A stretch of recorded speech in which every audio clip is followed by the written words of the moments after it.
The Cabinet on Friday approved the amendments to the Meghalaya Building Bylaws 2021 for sustainable urban development in Meghalaya.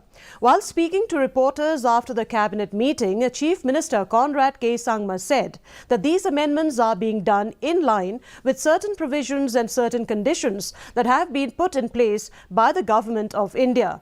Informing that they have also approved the Shillong Urban Mobility Policy 2024, Sangma said that this again is done in line with the Government of India, wherein to ensure that the overall mobility in Shillong improves, a policy has to be created. Hence, the Cabinet cleared the policy today.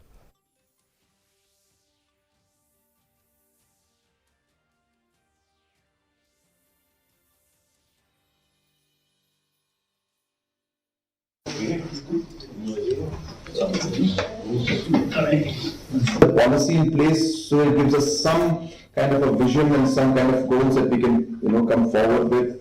For example, we would like to, go with a concept which we call 20-minute city. So this is a concept that is done in many parts of the country and the world, where a particular neighborhood should be about 20 minutes, where people should be able to move around their particular locality in the area and get majority of the services within 20 minutes. So this policy is basically a draft vision and a guideline as to what we would like to achieve. And to be able to achieve that, then there are many steps to be taken. So for example, to do that, then we have to maybe create some kind of low emission zones, low congestion zones, so on and so forth. So all those things will come out as we move forward. Meghalaya Chief